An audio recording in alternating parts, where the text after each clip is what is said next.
സുഹൃത്തുക്കളെ എല്ലാവർക്കും നമ്മുടെ പുതിയ വീഡിയോയിലേക്ക് സ്വാഗതം. ഞാൻ ഇന്ന് ഈ ഒരു വീഡിയോ ആയിട്ട് വരാനുണ്ടായ കാര്യം എന്ന് പറഞ്ഞാൽ 2-3 കാര്യങ്ങൾ പറയാനായിട്ടാണ്. ഒന്ന്, എൻ്റെ കമൻറ്റ് ബോക്സിൽ ഞാൻ ഇന്ന് കമൻറ്റുകളൊക്കെ നോക്കുന്ന സമയത്ത് കണ്ട കുറേ കമൻറ്റുകളിൽ, കുറേ എന്ന് പറയുന്നത് അത്യാവശ്യം കുറച്ച്, അതിപ്പോൾ ഒരു 100-ൽ 2% കമൻറ്റുകളിൽ ഈ കൂടുതലും തെറി വിളിക്കുന്നവന്മാരുടെയും പിന്നെ അതേപോലെ തന്നെ വേടനെ അനുകൂലിക്കുന്നവരുടെ അല്ലാതെ പ്രതികൂലിക്കുന്ന ആളുകളുടെയൊക്കെ കമൻറ്റുകളാണ്. അപ്പോൾ അതിൽ ഒരുത്തൻ വന്നിട്ട് ഭയങ്കരമായിട്ട് അങ്ങ് തെറിയഭിഷേകമാണ്. അവന് പിതാവില്ല എന്നുള്ളതിൻ്റെ വിഷമം അവൻ എൻ്റെ കമൻറ്റ് ബോക്സിൽ വന്നിട്ട് അങ്ങ് തീർക്കുകയാണ്. കമൻറ്റ് ബോക്സ് എന്ന് പറയുമ്പോൾ എല്ലാവർക്കും അഭിപ്രായങ്ങൾ രേഖപ്പെടുത്താനുള്ളതാണ്, അത് ഞാൻ തെറ്റൊന്നും പറയുന്നില്ല.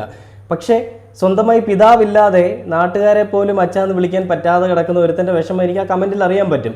അപ്പം ഞാൻ ഈ ഒരു കമൻറ്റുകളെല്ലാം ഞാൻ നേരത്തെ പറഞ്ഞിട്ടുണ്ട്, എല്ലാ കമൻറ്റുകൾക്കും റിപ്ലൈ കൊടുക്കുന്ന ഒരാളാണ് ഞാൻ. എല്ലാ കമൻറ്റുകളും വായിക്കുന്നതാണ്. അതിൽ എനിക്ക് ഹോണ്ട് ചെയ്യുന്ന കമൻറ്റുകൾ ഞാനത് സ്ക്രീൻഷോട്ട് എടുത്ത് വെക്കും. എന്തിനാണെന്ന് വെച്ചാൽ അങ്ങനെയുള്ള കമൻറ്റുകൾ കാണുമ്പോൾ നമുക്ക് മനസ്സിന് വല്ലാത്തൊരു കുളിർമയും അല്ലെങ്കിൽ നമുക്കൊരു സന്തോഷം ഉണ്ടാകുന്ന ഒരു കാര്യം തന്നെയാണ്. കാരണം നമ്മളെ അംഗീകരിക്കുന്ന അല്ലെങ്കിൽ നമ്മൾ ഈ പറയുന്ന കാര്യങ്ങളിൽ ഒരു വാല്യൂ കൊടുത്തുകൊണ്ട് അതിന് വേണ്ടിയിട്ട് ആ കമൻറ്റ് ഇടാനായിട്ട് സമയം കണ്ടെത്തുന്ന ഒരുപാട് ആളുകളുണ്ട്. അപ്പോൾ ഒരു വലിയൊരു രീതിയിൽ വലിയൊരു എസ്സേ പോലെ കമൻറ്റുകൾ ഇടുന്നതൊക്കെ ഉണ്ട്, ഞാൻ കണ്ടിട്ടുണ്ട് അതെല്ലാം. അപ്പോൾ അങ്ങനെയുള്ള കമൻറ്റുകളൊക്കെ കാണുമ്പോൾ ഒരു വല്ലാത്ത സന്തോഷമാണ്. നമുക്ക് വേണ്ടിയിട്ട് അവരുടെ അത്രയും വിലയേറിയ സമയങ്ങൾ അവർ സ്പെൻഡ് ചെയ്യുന്നുണ്ടല്ലോ എന്ന് അറിയുമ്പോൾ ഒരു വല്ലാത്ത സന്തോഷമാണ്. അപ്പോൾ ഞാൻ എല്ലാ കമൻറ്റുകളും, ഞാൻ ആദ്യം പറഞ്ഞ പോലെ ഞാൻ എല്ലാ കമൻറ്റുകളും വായിക്കുന്നുണ്ട്, അതിന് റിപ്ലൈ കൊടുക്കുന്നുണ്ട്. അതേപോലെ തന്നെ ഈ തന്തയില്ലാത്തവന്മാരുടെ ഈ കമൻറ്റിനുള്ള റിപ്ലൈയും ഞാൻ കൊടുക്കാറുണ്ട്. അപ്പോൾ സ്വന്തമായി പിതാവില്ലെങ്കിൽ അടുത്ത വീട്ടിൽ പോയി ചോദിക്കടാ മക്കളെ നീയൊക്കെ. അല്ലാതെ ഈ പറയുന്ന എൻ്റെ കമൻറ്റ് ബോക്സിൽ വന്ന് ചോദിച്ചതുകൊണ്ട് ഞാൻ നിൻ്റെ അച്ഛനാവുകയോ അല്ലെങ്കിൽ എനിക്ക് നിനക്കൊരു അച്ഛനെ തരാൻ പറ്റുകയോ അല്ലെ നാട്ടുകാരെ നിനക്ക് വേണ്ടിയിട്ട് സജസ്റ്റ് ചെയ്യാൻ പറ്റുമോ ഒന്നും എന്നെ കൊണ്ട് പറ്റില്ല. അതുകൊണ്ട് പിതാക്കന്മാരില്ലാതെ ജനിച്ചു പോയവന്മാരുടെ അമർഷം അത് അവിടെ അങ്ങ് പോട്ടെ. ചാണകസംഖ്യകൾ തന്നെ ആയിരിക്കും. കാരണം വേടൻ്റെ വീഡിയോയ്ക്കാണ് കൂടുതലും കമൻറ്റുകൾ. വേടൻ്റെ വീഡിയോ, ഞാൻ വേടനെ അനുകൂലിച്ചിട്ടിരിക്കുന്ന വീഡിയോയ്ക്കാണ് കൂടുതൽ കമൻറ്റുകൾ. എന്നെ തെറി പറഞ്ഞുകൊണ്ടും വേടനെ തെറി പറഞ്ഞുകൊണ്ടും ഒക്കെയാണ് വീഡിയോയിൽ വന്നിരിക്കുന്ന കമൻറ്റുകൾ. അപ്പോൾ ഇതൊന്നും നമ്മൾ വറീഡാവുന്നില്ല, ഇതൊന്നും നമ്മൾ മൈൻഡ് ചെയ്യുന്നേ ഇല്ല. അത് ആ സൈഡിൽ നിൽക്കട്ടെ. എന്നെ അംഗീകരിക്കുന്ന അല്ലെങ്കിൽ എൻ്റെ വാക്കുകൾ കേട്ടിട്ട് ഇഷ്ടപ്പെടുന്ന 100-ൽ 90% ആളുകളുണ്ട്. അതിൽ 10% ആളുകളാണ് എന്നെ വിമർശിക്കാനും എൻ്റെ കമൻറ്റ് ബോക്സിൽ വന്നിട്ട് പൊങ്കാലിടാനായിട്ടും വരുന്നത്. അപ്പം ഞാൻ ഈ 10% ആളുകൾക്കൊപ്പം നിൽക്കണോ അതോ ഈ പറയുന്ന 90% ആളുകൾക്കൊപ്പം നിൽക്കണോ? 90% അല്ലേ? അപ്പോൾ 10% എന്ന് പറയുന്നത് ആ സൈഡിൽ കിടന്ന് കുരച്ചാലും ആരും മൈൻഡ് ചെയ്യാൻ പോകുന്നില്ല, എനിക്കൊരു കോപ്പുമില്ല എന്ന് പറയുന്ന പോലെ തന്നെയാണ്. അപ്പോൾ അത്രയേ ഉള്ളൂ അതിനകത്ത് പറയാനുള്ളത്. അപ്പോൾ ഞാൻ പറയാൻ വന്ന വിഷയം എന്തെന്ന് വെച്ചാൽ, ഈ വേടൻ്റെ വിഷയങ്ങൾ, ആ പുലിപ്പല്ലും അതേപോലെ തന്നെ വേടൻ്റെ കഞ്ചാവ് വിഷയങ്ങളും എല്ലാം കഴിഞ്ഞ് നമ്മൾ കണ്ടതാണ്. ആ വിഷയങ്ങൾ ഇങ്ങനെ ഓരോ ദിവസം കഴിയുന്തോറും ഇങ്ങനെ പുകഞ്ഞുകൊണ്ടിരിക്കുകയായിരുന്നു. ഉന്നത കുല ജാതന്മാരുടെ ഉള്ളിലുള്ള അമർഷങ്ങൾ പല രീതിയിൽ പൊട്ടിപ്പുറപ്പെട്ട് വരുന്നതൊക്കെ നമ്മൾ കണ്ടതാണ്. അപ്പോൾ അതിൽ ഉന്നത കുലജാതന്മാരെന്ന് ഞാൻ വിശേഷിപ്പിക്കുന്നത് കൂടുതലും ഈ BJP RSS അടിമകളൊക്കെയാണ് കേട്ടോ, ചാണകങ്ങളാണ്, ചാണകദീനികളെയാണ്. അപ്പോൾ ഇവർക്കാണ് കൂടുതൽ അമർഷം. അവരുടെ കൂട്ടത്തിലുള്ള സംഘിണികൾക്കും സംഘികൾക്കും സംഘിമിത്രങ്ങൾക്കും എല്ലാം, സംഘിക്കുട്ടന്മാർക്കും എല്ലാം ഭയങ്കര അമർഷമായിരുന്നു. ഈ വേടൻ്റെ വിഷയത്തിൽ അഭിമുഖത്തിൽ മാരാര് ഈ ചാണകസംഖ്യകളുടെ ഒപ്പം ചാണകസംഖ്യകളുടെ കൂട്ടത്തിൽ പോവില്ല എന്ന് പറഞ്ഞ അഖിൽമാരാര് ഈ ചാണകസംഖ്യകൾക്കൊപ്പം നിന്നുകൊണ്ട് വേടനെ കരിവാരി തേക്കാനായിട്ട് സംസാരിക്കുന്ന ഒരു കാര്യം നമ്മൾ കഴിഞ്ഞ ദിവസമൊക്കെ കണ്ടതാണ്. പിന്നെ അതിനുശേഷം ശാരിക എന്ന് പറയുന്ന ഒരു പെൺകുട്ടി, ഒരു അവതാരിക, പുള്ളിക്കാരിയുടെ ചാനലിൻ്റെ പേര് മൈൽ സ്റ്റോൺ മേക്കേഴ്സ് എന്നാണ്. പലപ്പോഴും കണ്ടിട്ടുള്ളതാണ്. ഒരുമാതിരി ആളിനെ വിളിച്ചിട്ടൊരു ഊളയാക്കുന്ന പരിപാടികൾ ചെയ്യുന്ന ശാരിക എന്ന് പറയുന്ന ഒരു അവതാരിക, മൂഞ്ചിയൊരു അവതാരികയും ഒരു ചാനൽ. അപ്പോൾ അങ്ങനെയുള്ളൊരു പരിപാടിയാണ് അവർ കൂടുതലും ചെയ്യുന്നത്. അവിടുന്ന് അടി ഉണ്ടാക്കുന്നത്, വിഷ്വൽസ് ആക്കുക, അങ്ങനെയൊക്കെയുള്ള കാര്യങ്ങളെല്ലാം നമ്മൾ ആ ഒരു ചാനലിൽ കണ്ടിട്ടുള്ളതാണ് പലപ്പോഴും. അപ്പോൾ കുറച്ച് തൻ്റെയുള്ള ആണിൻ്റെ തൻ്റെയുള്ള ഒരു സ്ത്രീ, അപ്പോൾ അങ്ങനെയുള്ള അവരുടെ ഒരു ഇൻ്റർവ്യൂ ഉണ്ട്. പിന്നെ അതേപോലെ മൈത്രേയൻ വേടനെ പറ്റി എന്താണ് പറയാനുള്ളതെന്നുള്ളതാണ് നമ്മൾ ഈ ഒരു വീഡിയോയിൽ ഉൾക്കൊള്ളിച്ചിരിക്കുന്നത്. അപ്പോൾ ഇതിൽ ആദ്യം തന്നെ നമ്മൾ ഈ ഉന്നത കുലജാതന്മാരെന്ന് പറയുമ്പോൾ, ഈ ഉന്നത കുലജാതൻ എന്നുള്ളൊരു പേര് നമ്മളെല്ലാവരും ശ്രദ്ധിച്ചു തുടങ്ങിയത് സുരേഷ് ഗോപി എന്ന് പറയുന്ന നമ്മുടെ സഹകേന്ദ്രമന്ത്രി അല്ലെങ്കിൽ കേന്ദ്രമന്ത്രി സുരേഷ് ഗോപിയുടെ വാക്കുകളിൽ നിന്നാണ്. അദ്ദേഹം ഒരു ദിവസം ഒരു പ്രസംഗത്തിൽ പറയുകയുണ്ടായത്, ഈ ഉന്നമനത്തിന് വേണ്ടി, അതായത് പിന്നോക്കം നിൽക്കുന്ന ഗോത്രവർഗത്തിൽപ്പെട്ട ആളുകളുടെ, പട്ടികജാതി പട്ടികവർഗത്തിൽപ്പെട്ട ആളുകളുടെ ഈ ഉന്നമനത്തിന് വേണ്ടിയിട്ട് അവരുടെ കൂട്ടത്തിൽ നിന്ന് ഒരാൾ വരുന്നതിനേക്കാൾ ഉപരി അവരുടെ ജാതിയിൽ ഉയർന്ന, അവരെക്കാളുമൊക്കെ ഉയർന്ന ഒരു ഉന്നത കുലജാതൻ വരികയാണെങ്കിൽ അത് അവരുടെ ഉന്നമനത്തിന് ഏറ്റവും ബെസ്റ്റാണ്. ഞാൻ മോദിജിയോട് പലപ്പോഴും പറഞ്ഞിട്ടുണ്ടെന്നുള്ളതാണ് സുരേഷ് ഗോപി പറഞ്ഞത്. ആരാണ് ഈ ഉന്നത കുലജാതൻ? അതായത് ഉന്നതമായിട്ടുള്ള കുലത്തിൽ ജനിച്ചു എന്ന് സുരേഷ് ഗോപി പലപ്പോഴും പറഞ്ഞു വെക്കുന്നതാണ് ഈ ഉന്നത കുലജാതൻ എന്നുള്ള പേരിലേക്ക് സുരേഷ് ഗോപി എത്തിക്കാനുണ്ടായ കാരണം. ഉന്നത കുലയോ അല്ലെങ്കിൽ താഴ്ന്ന കുലയോ അല്ല, ചെറിയ കുലയോ വലിയ കുലയോ അങ്ങനെ ഒന്നുമില്ല, മനുഷ്യനാണ്, അത്രേ ഉള്ളൂ. അതാണ് നമ്മളെല്ലാവരും കണ്ടിട്ടുള്ളത്. അപ്പോൾ സുരേഷ് ഗോപി ഉന്നത കുലജാതനാണെന്നും ഉന്നത കുലജാതന്മാർക്ക് ഈ പറയുന്ന പരിപാടികൾ ചെയ്യാൻ പറ്റുള്ളൂ എന്ന് സുരേഷ് ഗോപി പറഞ്ഞു വെക്കുന്നുണ്ട്. അപ്പോൾ ഇതെല്ലാം സുരേഷ് ഗോപിയുടെ ഉള്ളിലുള്ള അല്ലെങ്കിൽ RSS എന്ന് പറയുന്ന ആ ഒരു ചാണക കുഴിയിൽ വീണതിന് ശേഷം സുരേഷ് ഗോപിക്ക് വന്ന മാറ്റങ്ങളൊക്കെയാണ്. അപ്പോൾ ഇതിൽ സുരേഷ് ഗോപി പലപ്പോഴും പറഞ്ഞിരുന്ന കാര്യങ്ങൾ നമ്മളെപ്പോഴും കണ്ടതാണ്. അതിന് ഒരുപാട് വിമർശനങ്ങൾക്കൊക്കെ വിധേയമായിട്ടുള്ള കാര്യങ്ങളൊക്കെയാണ്. സുരേഷ് ഗോപി ഇപ്പോഴും വിമർശനങ്ങൾ ഏറ്റുകൊണ്ടിരിക്കുന്ന ഈ വാക്കുകളുടെ പേരിലൊക്കെയാണ്. അപ്പോൾ ഇതിനെപ്പറ്റി എന്താണ് അഖിൽമാരാർ പറഞ്ഞതെന്ന് വെച്ചാൽ, അഖിൽമാരാർ അതിനൊരു അഭിപ്രായം പറഞ്ഞു. ഈ സുരേഷ് ഗോപി വേറെ കാര്യം കൂടി പറയുകയുണ്ടായി അതിനൊപ്പം. അതായത് എനിക്ക് ഉന്നത കുലജാതനാ അല്ലെ ബ്രാഹ്മണനാവാൻ പറ്റിയില്ലല്ലോ എന്നുള്ളൊരു വിഷമമുണ്ട്. അത് എനിക്ക് ഒരുപാട് വിഷമം. ഇനി അടുത്ത ജന്മത്തിലെങ്കിലും പൂണൂലിട്ടുകൊണ്ട് ജനിക്കണം എന്നൊക്കെയാണ് സുരേഷ് ഗോപി അന്ന് പറഞ്ഞത് ആ ഇന്റർവ്യൂവിന്റെ സമയത്ത്. ഈ വിഷയത്തെ പറ്റി ജിഞ്ചർ മീഡിയയിൽ വന്നാണ് അഖിൽ മാരാരൻ എന്താണ് പറയാനുള്ളത് എന്നുള്ളൊരു വീഡിയോ ഞാനിവിടെ പ്ലേ ചെയ്യാം. അതിനുശേഷം നമുക്ക് നമ്മുടെ വീഡിയോയിലേക്ക് വരാം. വിഷയം വന്നപ്പോൾ മാരാർ പറഞ്ഞൊരു കാര്യമുണ്ട്, ഇത് നിന്ന് ആരെ ബോധ്യപ്പെടുത്താനാണ്, ആരെങ്കിലും ആരെ കണ്ടുപിടിയാണ് ഇങ്ങനെ നിന്ന് സഹായിക്കുന്നതൊക്കെ കാണിക്കുന്നുണ്ട്. അതിനൊപ്പം തന്നെ മാരാർ പറഞ്ഞ വയനാട് വന്ന വിഷയത്തിൽ പറഞ്ഞൊരു കാര്യം കൂടി ഉണ്ട്, അവിടെ എത്ര വീട് വെച്ച് തീർത്തു അല്ലെ, എത്ര ചെയ്തു എന്നുള്ളത്. അപ്പൊ ഈ ചെയ്യുന്ന ചാരിറ്റീനെ ചിലരുടെ സ്വകാര്യതായിരിക്കും, ചിലരുടെ ആ ചെയ്യുന്ന പ്രവർത്തിയെ ബോധ്യപ്പെടുത്താൻ അതിനൊരു പബ്ലിസിറ്റി ഞാൻ പറഞ്ഞത് കേരളത്തിൽ ആരും ആരെയും സഹായിക്കുന്നില്ലെന്നല്ല. നിങ്ങൾ ഏറ്റവും കൂടുതൽ ഇപ്പൊ ഈ പറഞ്ഞ സവർണ ഫാസിസ്റ്റ് എന്ന് പറഞ്ഞ ആക്ഷേപിക്കുന്ന ഒരാളുടെ കാര്യം ആയതുകൊണ്ടാണ് ഞാൻ പറഞ്ഞത്. ദളിതിന് വേണ്ടി ഇവിടുത്തെ പാവങ്ങൾക്ക് വേണ്ടി പോരാടിയില്ലെന്ന് ആരെങ്കിലും പോയി. ഞാൻ ആ സവർണ ഇതിൽ ആക്ഷേപിക്കാന്നുള്ള രീതിയിലേക്ക് പറയുന്നത് മാരാർ പറഞ്ഞതിന് മുമ്പ് പറഞ്ഞ വരികൾ നേരത്തെ പറയുണ്ടായി. മാരാർ പറയുന്നുണ്ടായി പിണറായി വിജയൻ വ്യക്തിപരമായിട്ട് ചെയ്യുന്ന അദ്ദേഹത്തിന്റെ മേന്മകൾ എടുത്തു പറയുമ്പോഴും അദ്ദേഹം ചീഫ് മിനിസ്റ്റർ ആയിട്ട് നിൽക്കുമ്പോൾ പ്രസ്താവനകൾ ശരിയല്ല എന്ന് പറഞ്ഞതുകൊണ്ടാണ് ഞാൻ പറഞ്ഞത്. സുരേഷ് ഗോപിയുടെ വ്യക്തി താല്പര്യങ്ങളിൽ അത് പറയുന്നതിലൂടെ തെറ്റില്ല. പക്ഷേ അദ്ദേഹം ഒരു സെൻട്രൽ മിനിസ്റ്റർ ആയിട്ട് നിൽക്കുമ്പോൾ അത്തരം പരാമർശങ്ങൾ ഉന്നയിക്കുമ്പോൾ അതിൽ അപകടങ്ങളിലേക്ക് ചോദിക്കാൻ കാരണം പറഞ്ഞതുകൊണ്ട്. ഒന്നാമത്തെ കാര്യം, നിങ്ങൾ ഈ പറഞ്ഞ പ്രസ്താവന പുള്ളി പറയുന്നത് യോഗക്ഷേമ സഭയുടെ ഒരു പരിപാടിയിൽ പങ്കെടുത്തുകൊണ്ടാണ്. തൻ്റെ ചുറ്റിനും ഇരിക്കുന്ന ബ്രാഹ്മണന്മാരോട് സംസാരിക്കുമ്പോൾ നിങ്ങളിൽ ഒരാളായി ജനിക്കണം, നാളെയിൽ എനിക്ക് ദൈവത്തെ ആരാധിക്കണമെങ്കിൽ ചിലപ്പം അദ്ദേഹം അങ്ങനെ ആഗ്രഹിച്ചു പോയി എന്നതുകൊണ്ട് സമൂഹത്തിൽ ആർക്കെങ്കിലും എന്തെങ്കിലും ദോഷം ഉണ്ടായിട്ടുണ്ടോ? അതുപോലാണോ മുഖ്യമന്ത്രി ഒരു തീരുമാനം എടുക്കുകയാണ്, ആ തീരുമാനം കൊണ്ട് ജനത്തിനൊരു വിഭാഗത്തിന് ദോഷം വന്നാൽ അത് തീർക്കണ്ടേ? ഇതിൽ അഖിൽ മാരാറിന്റെ സ്റ്റേറ്റ്മെന്റ് എന്ന് പറയുന്നത്, ഈ പറയുന്ന നമ്മുടെ സുരേഷ് ഗോപി ഈ ഉന്നത കുലജാതന്മാർ അല്ലെങ്കിൽ ബ്രാഹ്മണനായിട്ട് ജനിക്കണം എന്ന് പറയുന്നത് ഈ ബ്രാഹ്മണരെല്ലാം കൂടി ഇരിക്കുന്ന ഒരു സ്ഥലത്തെ ഒരു മീറ്റിങ്ങിന് പോയ സമയത്ത് ആ പൊതുവേദിയിൽ വെച്ചാണ് അദ്ദേഹം പറയുന്നതെന്നാണ്. അപ്പോൾ എനിക്ക് ഇതിലൊരു കാര്യം ചോദിക്കാനുള്ളത്, ബ്രാഹ്മണർ അല്ലെങ്കിൽ ഉന്നത കുലജാതരിരിക്കുന്ന സ്ഥലത്ത് പോയിട്ട് ഒരു വാക്ക് പറയാനും അതിനുശേഷം ഈ സമൂഹത്തിൽ പിന്നോക്കം നിൽക്കുന്ന ദളിതർ കൂട്ടത്തിൽ ചെന്നിട്ട് അല്ലെങ്കിൽ ദളിതരുടെ ഇടയിലേക്ക് ചെന്നിട്ട് അവിടെ വേറൊരു വാക്ക് പറയുന്നതിനെയും പിന്നീട് പണത്തിന് മുന്തിയ നിലയിൽ നിൽക്കുന്ന അല്ലെങ്കിൽ പണം ഇല്ലാത്തവൻ്റെയൊക്കെ അടുത്ത് ചെന്നിട്ട് ഒരു കാര്യം പറയുന്നതിനെയൊക്കെ അതിന് ഏത് പേരിലാണ് വിളിക്കേണ്ടത്? അങ്ങനെ സംസാരിക്കുന്ന ഓരോ സ്ഥലത്ത് ചെല്ലുമ്പോഴും ഓരോ രീതിയിൽ പെയിന്റ് മാറ്റുന്ന രീതിയിൽ സ്വഭാവം മാറ്റുന്ന ഓന്തിൻ്റെ സ്വഭാവമുള്ളവരെ എന്ത് പേരാണ് നമ്മൾ വിളിക്കുക? സാധാരണ നമ്മൾ വിളിക്കുന്നത് അപ്പപ്പ കാണുന്നവനെ അപ്പ എന്ന് വിളിക്കുന്നവനെന്നാണ് അല്ലേ? പക്ഷേ സുരേഷ് ഗോപി സാറിൻ്റെ വിഷയത്തിൽ ഞാൻ അതൊന്നും പറയുന്നില്ല. കാരണം അദ്ദേഹം നല്ലൊരു വ്യക്തിയാണ്, അല്ലെങ്കിൽ നല്ലൊരു മനുഷ്യനാണ്. പക്ഷേ അദ്ദേഹത്തിൻ്റെ ഉള്ളിൽ ജാതി എന്ന് പറയുന്ന സാധനം, അല്ലെ മതം എന്ന് പറയുന്ന സാധനം, അല്ലെ വർണ്ണ വിവേചനം എന്ന് പറയുന്ന സാധനം കയറി കൂടിയിട്ടുണ്ട്. അത് BJP വന്നതിന് ശേഷം ആയിരിക്കണം. BJPയുടെ ഓരോരോ മീറ്റിങ്ങുകളൊക്കെ കൂടുമ്പോൾ സ്വാഭാവികമായിട്ടും ഇങ്ങനെയുള്ള കാര്യങ്ങൾ മനസ്സിലേക്ക് വന്നിട്ടുള്ളത് കൊണ്ടായിരിക്കണം. അപ്പോൾ ഈ സുരേഷ് ഗോപി എന്ന് പറയുന്ന വ്യക്തിയുടെ ഉള്ളിലുള്ള ഈ ജാതി വെറി അല്ലെ വർണ്ണ വിവേചനങ്ങൾ എന്നൊക്കെ പറഞ്ഞാൽ നമ്മൾ പലപ്പോഴും ഒരുപാട് വീഡിയോകൾ കണ്ടിട്ടുണ്ട്. ഞാൻ ഈ സൈഡിലേക്ക് ആഡ് ചെയ്യാം. അതായത് ഒരു മനുഷ്യൻ അടുത്തേക്ക് നടന്നു വരുമ്പോൾ അദ്ദേഹത്തിന് കൈ കൊടുക്കാതെ അതുവരെ എല്ലാവർക്കും കൈ കൊടുത്തുകൊണ്ടിരുന്ന സുരേഷ് ഗോപി പെട്ടെന്ന് അദ്ദേഹം വരുമ്പോൾ തള്ളി മാറ്റിക്കൊണ്ട് അല്ലെങ്കിൽ മൈൻഡ് പോലും ചെയ്യാതെ പോയി കളയുന്നതും പിന്നീട് കൈ കൊടുക്കാൻ വരുന്നവരെ തട്ടി മാറ്റുന്നതും അങ്ങനെയുള്ള ഒരുപാട് വിഷയങ്ങൾ നമ്മൾ കണ്ടിട്ടുള്ളതാണ്. അപ്പോൾ ഇതിൽ ഈ ഒരു അഖിൽ മാരാർ പറയുന്ന സ്റ്റേറ്റ്മെൻറ്റിലെല്ലാം കമൻറ്റ് ബോക്സ് നിറയെ ഈ പറയുന്ന അഖിൽ മാരാരിനെ അല്ലെങ്കിൽ വേടനെ ഇകഴ്ത്തിക്കൊണ്ടും അഖിൽ മാരാരിനെ പുകഴ്ത്തിക്കൊണ്ടുമാണ് ഒരുപാട് ആളുകൾ കമന്റ് ഇട്ടിരിക്കുന്നത്. സുരേഷ് ഗോപി എന്ന് പറയുന്ന മനുഷ്യന്റെ ഉദ്ദേശശുദ്ധിയെ മനസ്സിലാക്കാതെ സുരേഷ് ഗോപി പറഞ്ഞതിന്റെ അറ്റവും മൂലയും വെട്ടിയിട്ടുകൊണ്ട് സംസാരിക്കുന്ന ആളുകൾ സമൂഹത്തിൽ ഭിന്നത വരുത്തുന്നു അല്ലെങ്കിൽ പരത്തുന്നു എന്നൊക്കെയാണ് ഇതിലുള്ള കമന്റുകളിലൊക്കെ കമന്റോളികൾ പറയുന്നത്. അപ്പോൾ ഇവരുടെയൊക്കെ ഉള്ളിലുള്ള കാര്യങ്ങൾ അത് മറ്റുള്ളവർ പുറത്തെടുത്ത് പറയുമ്പോഴാണ് പ്രശ്നം. ഇവർ ചെയ്ത് കാണിക്കുന്നതിലൊന്നും ഒരു പ്രശ്നമില്ല. ഇവർ പരസ്യമായി ജാതി പറഞ്ഞ് നടക്കുന്നതിലൊന്നും പ്രശ്നമില്ല. നമ്മളായിട്ടുള്ള ആളുകൾ, നമ്മളെപ്പോലുള്ള ആളുകൾ എന്നൊന്നും എടുത്ത് കാണിച്ചാൽ അവിടെ വേറെ പ്രശ്നമായി, അത് സമൂഹത്തിൽ ഭിന്നത പരത്തുന്ന കാര്യങ്ങളായി. അഖിൽ മാരാർ പറയുന്ന ഈ തോന്നിവാസമെല്ലാം അംഗീകരിക്കുന്ന ഒരു സമൂഹം നമ്മുടെ നാട്ടിലുണ്ടെന്നുള്ളത് മനസ്സിലാവുമ്പോൾ അല്ലെ കാണുമ്പോൾ പുച്ഛം മാത്രമേ ഉള്ളൂ നിങ്ങളോടൊക്കെ. അപ്പോൾ ഇതിനുശേഷം വേടൻ എന്ന് പറയുന്ന വ്യക്തി സമൂഹത്തിൽ വർഗീയത പരത്താൻ ശ്രമിക്കുന്ന ഒരു വ്യക്തിയാണോ എന്നുള്ളൊരു ചോദ്യത്തിന് മൈത്രേയൻ പറയുന്നൊരു വാക്കുണ്ട്, അല്ലെങ്കിൽ ഒരു മറുപടിയുണ്ട്. അതെന്താണെന്നൂടെ ഞാനൊന്ന് പ്ലേ ചെയ്യാം. വേടൻ എന്ന് പറയുന്ന ഒരു ഫിനോമിനെയോ പ്രതികരിക്കേണ്ടതായ കാര്യമായിട്ടൊന്നുമല്ല ഞാൻ കാണുന്നത്.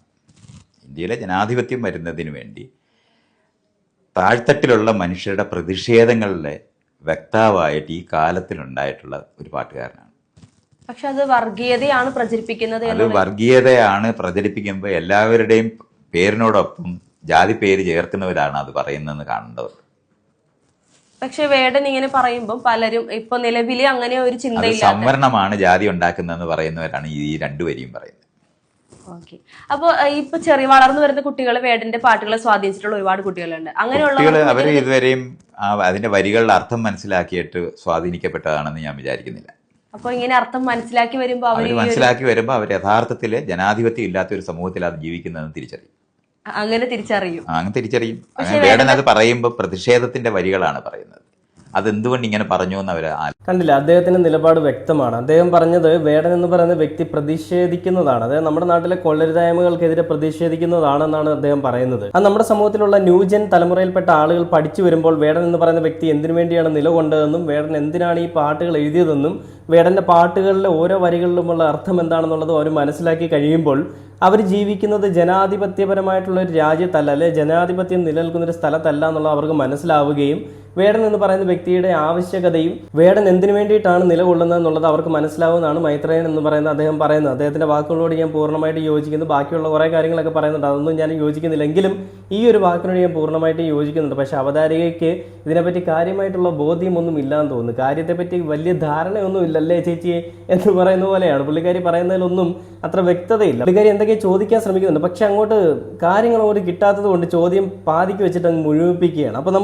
അപ്പോൾ ഈ ശാരിക എന്ന് പറയുന്ന അവതാരിക വേറൊരാളിനോട് ചോദ്യങ്ങൾ ചോദിക്കുന്ന ആ സമയത്തുണ്ടാകുന്ന പ്രശ്നങ്ങളും അതിൽ ചോദ്യങ്ങൾ എന്തൊക്കെയാണെന്നും ആ ചോദ്യത്തിനുള്ള അദ്ദേഹം ആ പുള്ളിക്കാരി മറുപടി കൊടുക്കുന്നത് എന്തൊക്കെയാണെന്നുള്ളത് നമുക്കൊന്ന് കണ്ടു നോക്കാം. അതിനുശേഷം നമുക്ക് നമ്മുടെ വീട്ടിലേക്ക് വരാം. വേടൻ, again he creates unnecessary controversies. വേടൻ ഒരിക്കലും അൺനെസറി കോൺട്രവേഴ്സീസ് ക്രിയേറ്റ് ചെയ്യുന്ന ഒരാളായിട്ട് എനിക്ക് ഒരിക്കലും പേഴ്സണലി ഫീൽ ചെയ്തിട്ടില്ല. പുള്ളി പിന്നെ കോൺട്രവേഴ്സിയൽ എന്താണ് ഇവിടെ ചെയ്തുകൊണ്ടിരിക്കുന്നത്? ശരിക്കും ആവശ്യമില്ലാത്തൊരു കാര്യമല്ലേ സമൂഹത്തിൽ പുള്ളി ഇപ്പൊ ഈ വിവാദങ്ങൾ ഉണ്ടാക്കിക്കൊണ്ടിരിക്കുന്നത്? എന്ത് വിവാദമാണ് വേടൻ ഉണ്ടാക്കിയത്? വേടൻ ഉണ്ടാക്കിയ എന്താണ്? സമൂഹം ഓക്കെ കോൺട്രവേഴ്സി. വേടന നല്ല വരികളാണ്. വേടന നമ്മൾ അത് പറയുന്നില്ല, നല്ല വരികളെ എഴുതിക്കോട്ടെ, മനോഹര ഭൂമിയെക്കുറിച്ചും ബന്ധങ്ങളെക്കുറിച്ചും നാടിന്റെ മൂല്യച്യുതിയെക്കുറിച്ചും ഒക്കെ എഴുതിക്കോട്ടെ. പക്ഷേ ആവശ്യമില്ലാത്ത കാര്യങ്ങൾ എന്തിനാണ് പൊളിറ്റിക്സ് സംസാരിക്കുന്നത്? ഐ മീൻ എന്തിനാണ് ഈ ജാതി? ആരാണ് വേടന്റെ ജാതി ചോദിച്ച് അയാൾക്ക് ടിക്കറ്റ് എടുത്തിട്ടുള്ളത്? വേടൻ ഇന്ന ജാതി എന്ന് വെച്ചിട്ടാണോ ആൾക്കാർ അയാളെ ഷോ കാണാൻ പോയിക്കൊണ്ടിരിക്കുന്നത്? അല്ലല്ലോ. പിന്നെ അയാൾ തന്നെയല്ലേ സ്വന്തം ജാതി കെടുത്തി കാട്ടുന്നത്? ആരാണ് ഇവിടെ SC ST പട്ടികജാതിയുടെ കാര്യങ്ങളൊക്കെ സംസാരിച്ചുള്ളത്? വേണം തന്നെയാണ് ഓരോ ഇന്റർവ്യൂവിലും ഓരോ പാട്ടിലൂടെയും അത് കുത്തുന്നത്. നമ്മൾ വർഷങ്ങൾക്ക് മുമ്പേ ഉന്മൂലനം ചെയ്യാനും ഇപ്പോഴും ഉന്മൂലനം ചെയ്യപ്പെട്ടുകൊണ്ടിരിക്കുന്ന ഒരു സാധനം, ആൾക്കാർ ഗതകാല സ്മരണകളാക്കി മാറ്റിക്കൊണ്ടിരിക്കുന്ന ഒരു സാധനത്തെ എന്തിനാണ് വേടൻ ഇത് പൊക്കിക്കൊണ്ട് വരുന്നത് മനസ്സിലാകുന്നില്ല. അപ്പോൾ മിയർ പൊളിറ്റിക്സ് അല്ലേ ഇതിൽ കാണിക്കുന്നത്? നമ്മളിപ്പോ ഒരു ഇലക്ഷൻ നടക്കുമ്പോൾ ഓക്കെ, ഇപ്പം മലപ്പുറം ഒരു മുസ്ലിം ഭൂരിപക്ഷ മണ്ഡലമാണ്. മലപ്പുറത്ത് ഏതെങ്കിലും ഒരു ഇപ്പം കോൺഗ്രസ് ആണെങ്കിലും CPM ആണെങ്കിലും BJP ആണെങ്കിലും അവിടെ നിർത്തുന്നത് ഒരു മുസ്ലിം നാമധാരിയായിട്ടുള്ള മുസ്ലിം മതമുള്ള ഒരു സ്ഥാനാർത്ഥിയായിരിക്കും. അവിടെ ഒരിക്കലും ഒരു ഹിന്ദുമത പേരുള്ള ഒരു സ്ഥാനാർത്ഥിയെ കണ്ടിട്ടുണ്ടോ? ഒരു ക്രിസ്ത്യൻ മതത്തിൽ ഇപ്പൊ കോട്ടയത്ത് ഒരു മണ്ഡലത്തില് അവിടെ എന്തുകൊണ്ടാണ് ശാരിക ചേച്ചി എവിടെയാണ് ഉന്മൂലനം ചെയ്യാനായിട്ട് ശ്രമിച്ചത്? എവിടെയാണ് ഉന്മൂലനം ചെയ്യപ്പെട്ടിട്ടുള്ളത്? പൂർണ്ണമായിട്ടും ഇന്ന് ഉന്മൂലനം ചെയ്യപ്പെടാൻ സാധിക്കാത്ത, അല്ല ചെയ്യാൻ ഒരിക്കലും സാധിക്കാത്ത ഒരു കാര്യമാണ് ഈ ജാതി എന്ന് പറയുന്നത്.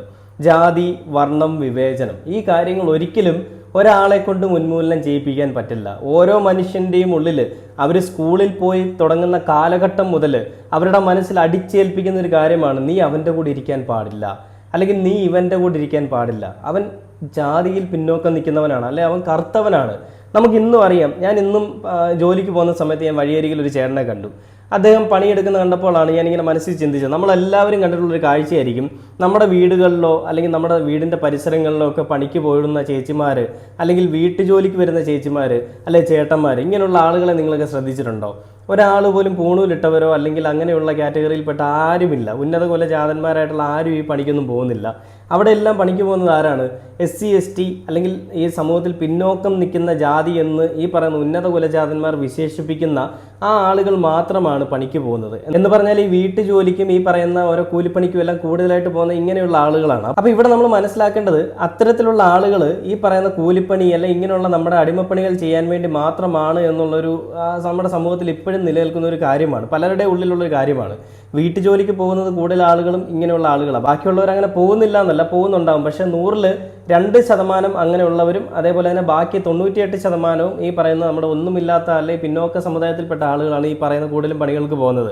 അപ്പോൾ ഇങ്ങനെ പോകുമ്പോൾ അവരെ അടിമയാക്കി കണ്ടുകൊണ്ട് അവരെ അടിമയെ പോലെ പണിയെടുപ്പിക്കുന്ന, അപ്പോൾ ഇതിൽ ചേച്ചി പറഞ്ഞു വെക്കുന്നത് ഉന്മൂലനം ചെയ്യാൻ ശ്രമിക്കുന്ന അല്ലെങ്കിൽ ഉന്മൂലനം ചെയ്തൊരു കാര്യത്തെപ്പറ്റി വേടൻ മറ്റുള്ളവരുടെ ഉള്ളിലേക്ക് കുത്തി നിറയ്ക്കാൻ ശ്രമിക്കുന്നു, വേടൻ ജാതീയ വിരുദ്ധത പരത്തുന്നു, വേടൻ വർണ്ണവിവേചനങ്ങൾക്കെതിരെ അല്ലെങ്കിൽ വർണ്ണവിവേചനങ്ങൾ പറഞ്ഞുകൊണ്ട് നമ്മുടെ സമൂഹത്തിലുള്ള ആളുകൾക്കെതിരെ ഭിന്നത പരത്താൻ ശ്രമിക്കുന്നു, നമ്മുടെ സമൂഹത്തിലുള്ള ആളുകളുടെ മുന്നിൽ ഭിന്നത പരത്താൻ ശ്രമിക്കുന്നു, അവരുടെ ഉള്ളിലേക്ക് വിഷം കുത്തിക്കയറ്റുന്നു എന്നൊക്കെയാണ് ശാരിക ചേച്ചി പറയുന്നത്.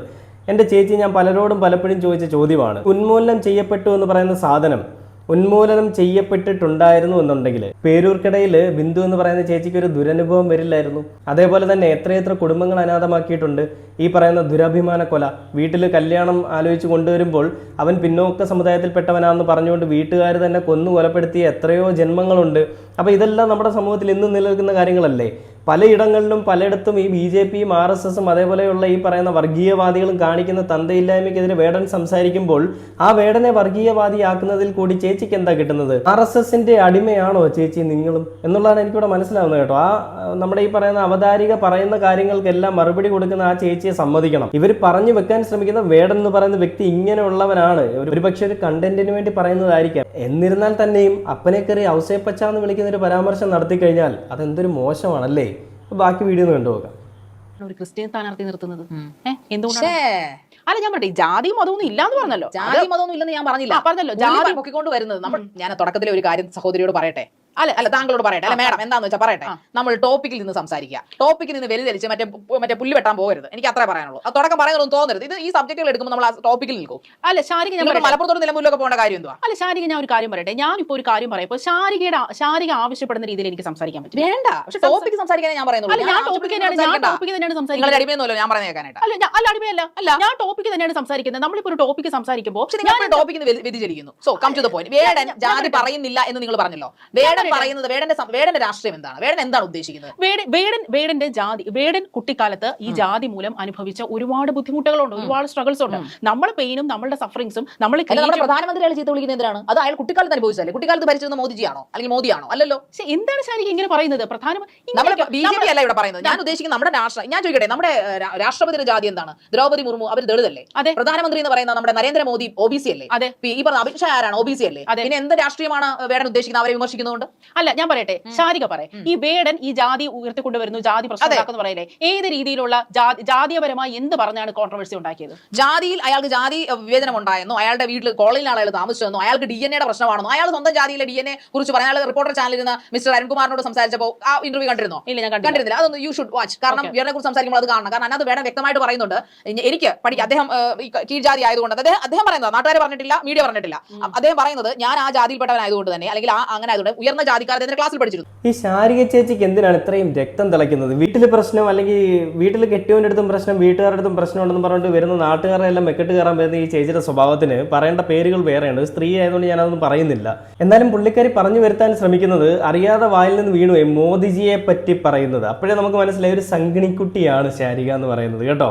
പെട്ടെന്ന് വിഷയം മാറ്റി മോദിയെ പറ്റി നാക്കി. മോദി അല്ലല്ലോ അന്ന് ഭരിച്ചിരുന്ന, മോദിയെ പറ്റി പിന്നെന്തിനാ പറയുന്നതെന്ന്. ഈ മോദി എന്ന് പറയുന്ന വ്യക്തി ഗുജറാത്തിലെ മുഖ്യമന്ത്രി ആയിരുന്ന ഒരു വ്യക്തിയാണ്. അതേപോലെ തന്നെ ഈ പറയുന്ന വേടൻ പാടുന്ന പാട്ടുകളിൽ ഇങ്ങ് താലിബാനിലും സൊമാലിയയിലും അതേപോലെ തന്നെ ഗുജറാത്തിലും എല്ലായിടത്തും ഇങ്ങനെ ഓടി ഓടി നടക്കുന്ന കാര്യങ്ങളാണ് വേടൻ പറയുന്നത്. എല്ലാ സ്ഥലങ്ങളിലെയും കാര്യങ്ങളെപ്പറ്റി വേടന് കൃത്യമായ ധാരണയുണ്ട്. ആ ധാരണയിൽ മേലാണ് വേടൻ്റെ ഓരോ കവിതകളും ജനിക്കുന്നത്. അങ്ങനെ വേടൻ പാടുന്നത്. അങ്ങനെ പാടുന്ന പാട്ടുകളിൽ മുഖ്യമന്ത്രി അല്ലെങ്കിൽ നമ്മുടെ ഈ പ്രധാനമന്ത്രിയെ പറ്റി പറഞ്ഞിട്ടുണ്ടെങ്കിൽ അത് എന്തെങ്കിലും കാരണമുള്ളത് കൊണ്ടായിരിക്കും. ആദ്യം നിങ്ങളിപ്പോൾ പറയുന്നത് വേടൻ്റെ ഈ ഇൻ്റർവ്യൂ ഒന്ന് കാണണമെന്നാണ്. വേടൻ്റെ ആ ഇൻ്റർവ്യൂ തന്നെ കാണണമെന്നാണ് ഈ പുള്ളിക്കാരി പറയുന്നത്. കാരണം അതിൽ ഒരു പോയിന്റ് കിട്ടി. വേടൻ പറയുന്നത് ഈ പറയുന്ന പിന്നോക്കം നിൽക്കുന്ന അല്ലെങ്കിൽ ഈ പറയുന്ന ദളിതരുടെ DNA പഠിക്കാൻ പറ്റുന്നൊരു DNA അല്ലാന്നാണ്. വേടൻ പറയുന്നത് പഠിക്കാൻ പറ്റുന്ന DNA എന്ന് പറയുന്നത് വേടൻ തന്നെ അവൻ്റെ സമുദായത്തിൽപ്പെട്ട ആളുകളെ അവഹേളിക്കുന്നു എന്നാണ് പലരും പറയുന്നത്. അങ്ങനെയല്ല. പഠിക്കാൻ പറ്റുന്നില്ല എന്ന് പറഞ്ഞത് അവൻ്റെ സമുദായത്തിൽപ്പെട്ട ആളുകൾക്ക് അവരുടെ തലമുറകൾ കാത്തു സൂക്ഷിച്ചു വരുന്ന അല്ലെങ്കിൽ അവരുടെ തലമുറകൾ ഇത് മാത്രം ചെയ്താൽ മതി എന്നുള്ളൊരു അജണ്ടയുണ്ട്.